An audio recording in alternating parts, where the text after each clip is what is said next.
System status review for clients in the admin section.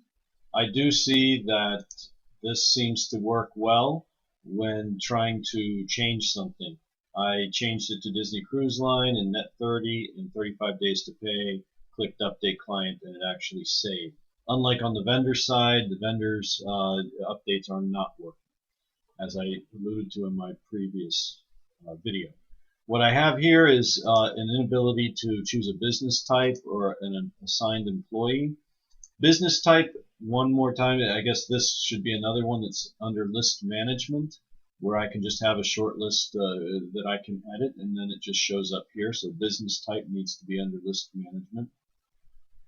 As you know, this is where we are able to enter a certain client target margin, and that comes through to many different areas of the site, especially during development.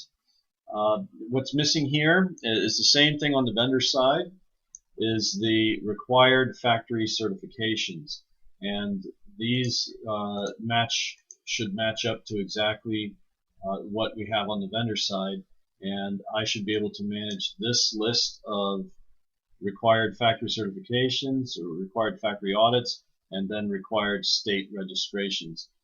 They should be under list management. And then they'll show up here on the client side as well as on the factory side.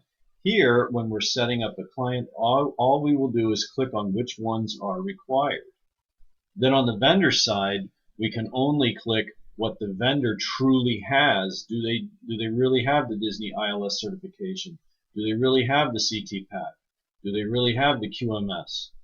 Then we'll be able to say yes, and we'll be able to put the dates in that they're valid until. And then the system will be able to do checks.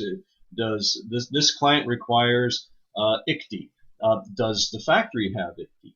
And if so, when does it expire? So that's what this section is for. It's very important for us because as we're placing orders and we're negotiating with clients, we need to make sure that we're matching the appropriate factory to the client requirement.